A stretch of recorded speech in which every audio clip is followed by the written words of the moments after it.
This episode is brought to you by High Point Market. Welcome to the Design Dash podcast, your guide to designing a life you love.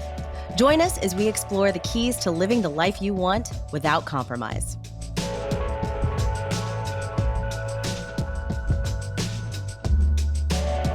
Hi, everyone. Welcome to the Design Dash podcast. I am your co-host, Melissa Groh. I'm here with my co-host, Laura Umansky, and this is our final episode of 2025. So welcome.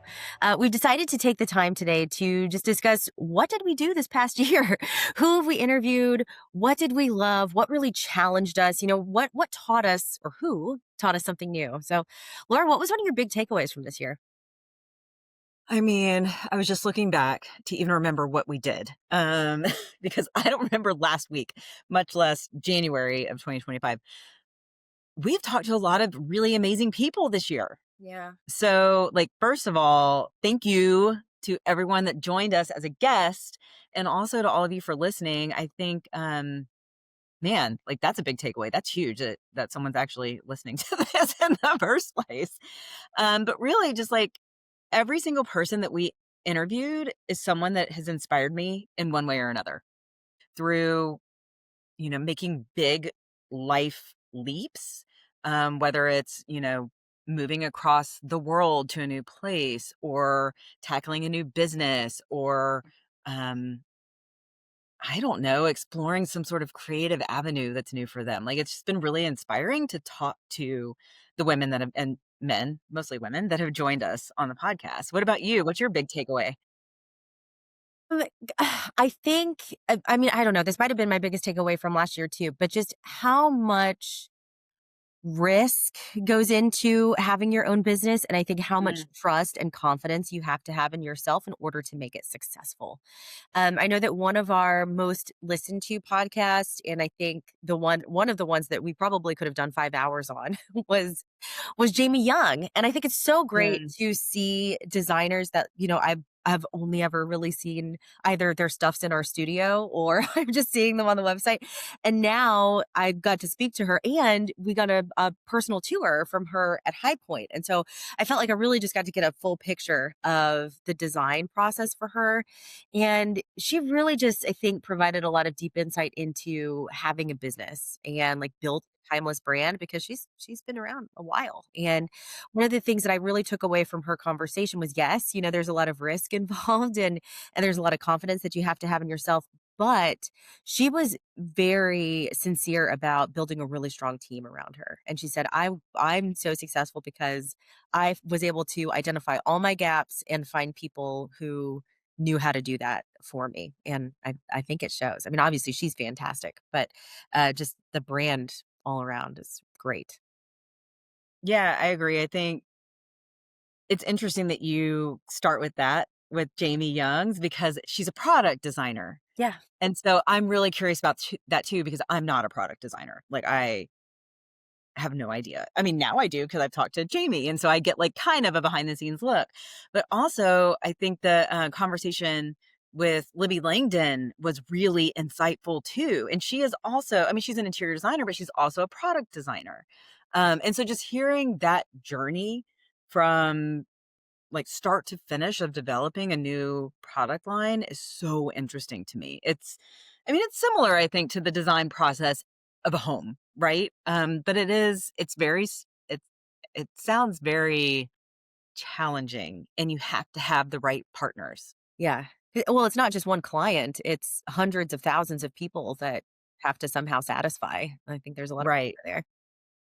I think with Libby too, what really struck me in speaking with her is the pivot. What she had a very challenging time in her life, unexpected, where she had to make a big pivot, and it really just launched a whole new facet of her business. And so I think that that was really inspiring to hear. When faced with something that's really daunting, or really you just feel like your whole life is crashing around you, and to turn that around and turn it into some a amazing creative and business pursuit is wow. Yeah, yeah. And I think so much of that is just a testament to her optimism Uh, you know, That's a good point. she was just like, I'm going to learn from this and I'm going to move on and it's going to be even better afterwards. Like she didn't wallow in anything. And I think that that was a common thread between Yes. most of the entrepreneurs that we've spoken to. Yeah, I think you're right. That's a through line, right? Like everyone we talk to is maybe even like a toxic optimist, if that's a thing. This was definitely a thing. Entrepreneurs, we think that, what do you mean? There's no way this is going to fail. Like I only see success here. And even if we do fail at something, it's like, that's not a failure. That's a lesson learned. And I think we heard that from so many of the people that we spoke. Yeah, I mean, we talked a little bit about men earlier, and we don't often have men on the podcast, but we did have Gates Yes. Design from Dallas, Yep. and that was a big part of their discussion. And I always love talking to them because they have no problem being vulnerable and admitting that, hey, we tried this and it didn't work, or this was bad, and now we've we've addressed it, right? And they talked a lot about, I think, saying no to the wrong clients, and I've been learning a lot of that just this year. We talked about that with our team. Is like there's a lot of power in saying no. There's minimal Ugh, power in saying the yes. best. It might feel good to say yes and to do something for somebody else, but you're really taking power away from yourself. And that was a big part of their conversation. And also just honest team discussions, because as your firm grows, sometimes people outgrow you and the other Mm, way around. And I really liked how they dealt with that with such candor, because I think sometimes there is it's not toxic optimism, but I think sometimes you'll ask somebody in the design industry, "Hey, how are things doing?" It's never been better. And that's not true. Like how very few things can be described that I'm way, too honest. I'm like, honestly. well, the beginning of this year sucked, Yeah, but now it's okay. right. But they're not like that. Like, "Hey, you know what? We had one of the worst months ever last month, but here's how we turned it around." And I think that's where even as an interviewer, but definitely as a listener, you're able to learn so much from them. Yeah, I think another through line is that candor. You're right. And most of the people that we have interviewed this year have been really forthcoming with their businesses, like what's worked and what hasn't. Two that really stand out are Kate O'Hara, who's always really fun to talk to and is a business boss. Love talking to her. And then Lori Paranjape.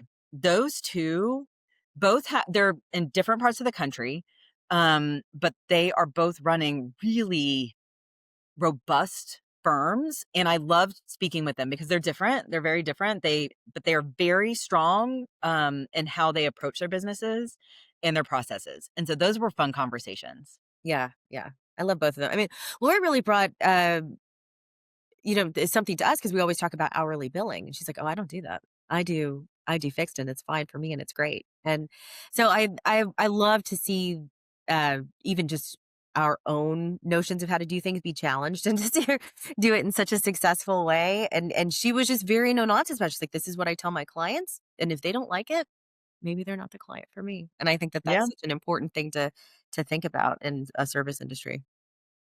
I think it was Lori that talked about like the notion of holding this client just loosely in your hand. And if I'm not gripping them. If they stay, then they are meant to be with me. I'm their person. If they go, I'm not chasing them and trying to grab them. I like that visual. Felt very tactile. If you're a designer, then you know that High Point is the epicenter for all things interior design.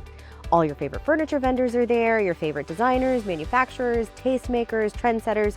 Market happens every April and October, and we hope you'll register and attend. We're there each market, and we're always finding something new. We know you will too. Check out highpointmarket.org for more information. We actually interviewed a couple of our own team members this year. We did. Yep. So we had Megan Strasberg, who is our director of residential design, and Shannon Smith, director of interior design here at Laurie Design Collective. And I thought that was fun to hear, outside of the day to day in the studio, to hear from them.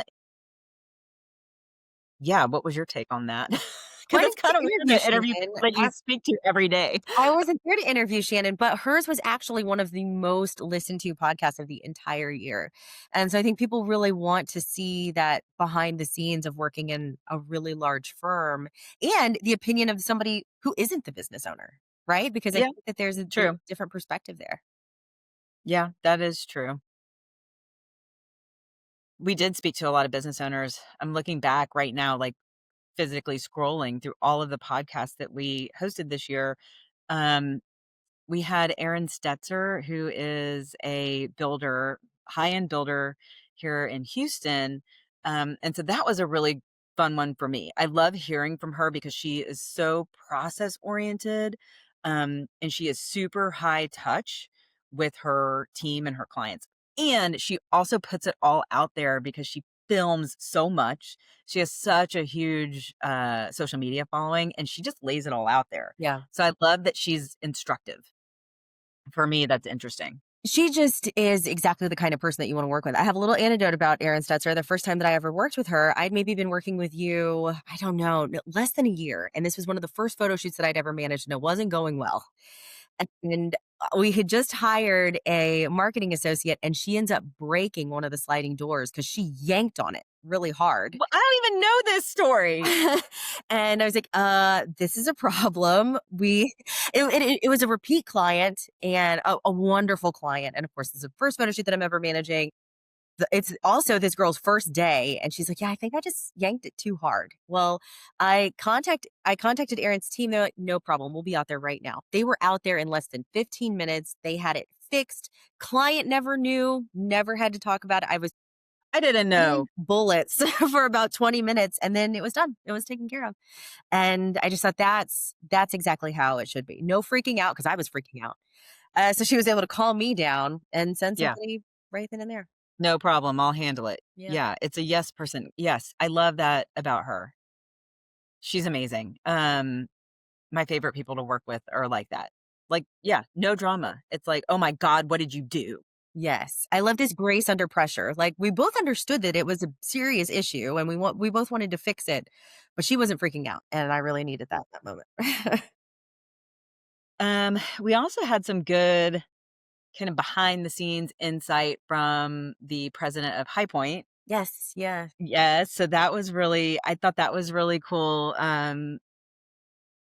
I don't know, just to get to talk to Tammy Covington and hear how she approaches such a huge market, which we go to twice a year.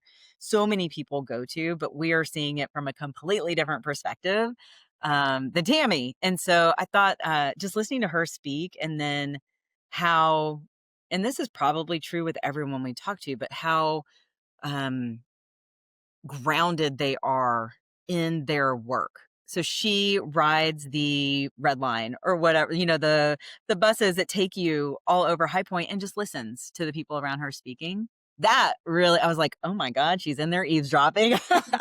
But I love that. I love that she's so in touch and wants to be on the ground with everyone. Love talking to operations people, being an operations person myself, and Yep. so it's really refreshing to hear people are just like, "I wanna know everything bad that you think is happening so I can fix it." Because I think sometimes That is in such a different perspective. such a different perspective, like, with the designers, they're like, "No, everything's great, everything's fine, we'll fix it, Everything, we're here to make things beautiful. I don't want to know. like, tell me everything that's bad so I can actually address it and fix it." And so that's just so refreshing to hear from her and from Ashley Gregg as well, who we haven't had on the Yep. podcast. But if you've been to High Point, you've probably met Ashley, and they're both the same way because it takes a lot to put something like that together. And they're so dynamic as well. They're constantly improving, and I Mhm. every year. And it just has to be that dedication to hearing the bad stuff. I don't wanna hear the bad stuff. I'm willing to, but man, it makes my stomach hurt.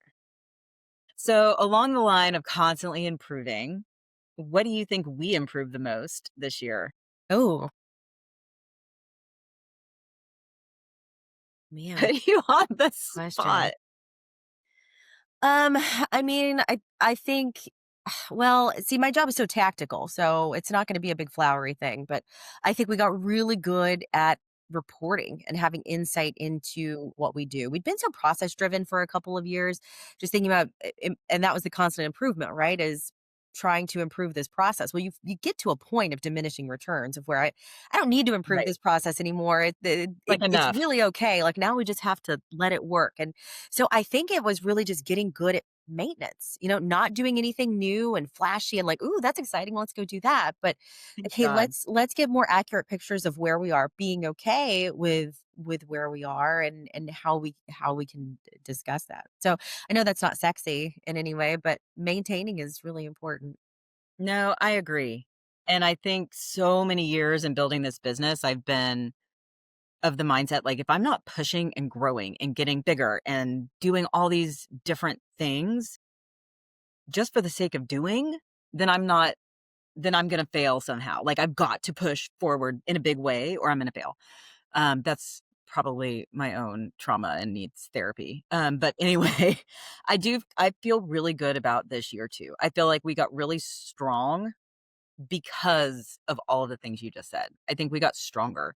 And so that foundation just feels more solid because we weren't pushing forward needlessly, or like we're looking maybe within and like, okay, this is where we're doing well, this is where we're strong. We have a handle on that. It doesn't need to change. Just stay the course. And so that has felt really good. And I think it's going to be more of the same in 26. I think so too. And I really hope so. And because we've really set ourselves up for it to be really successful and a really good year. God, knock on wood. Also probably needs therapy. But yes, I think I have not done any goal setting yet for next year. I have not made huge travel plans for next year, and that is so not like me. That's so unlike you. And I don't know, I mean, I may be doing that in the next 2 weeks, so Right. We'll come back on January. I'm not a completely different person, like, that may happen, but I don't feel that need to do it as much as I have in past years. I kind of feel content.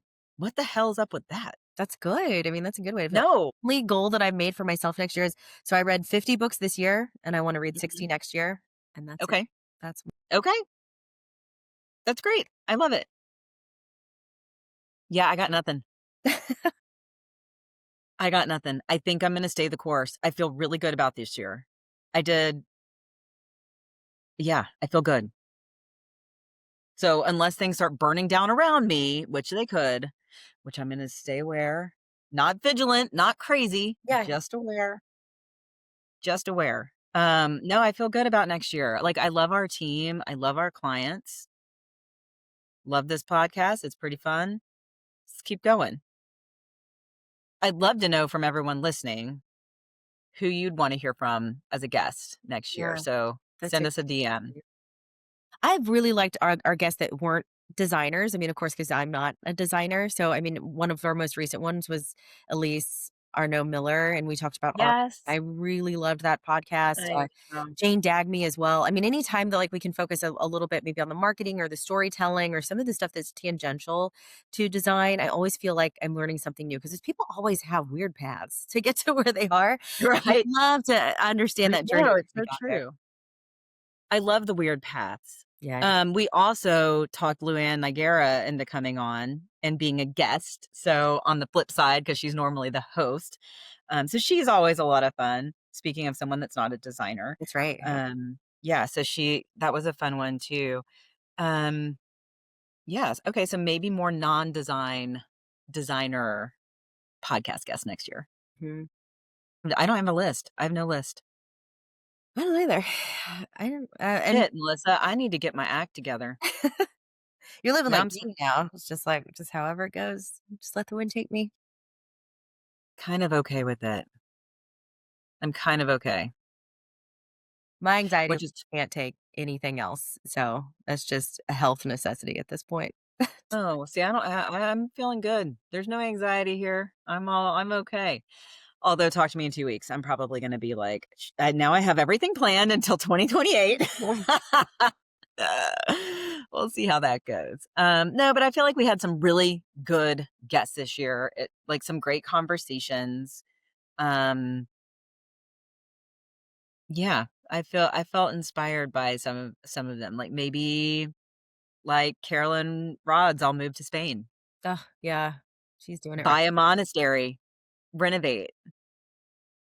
Not You for may me, talk to me but January 1st and I'm well, like, I plan some things. I'm moving to France.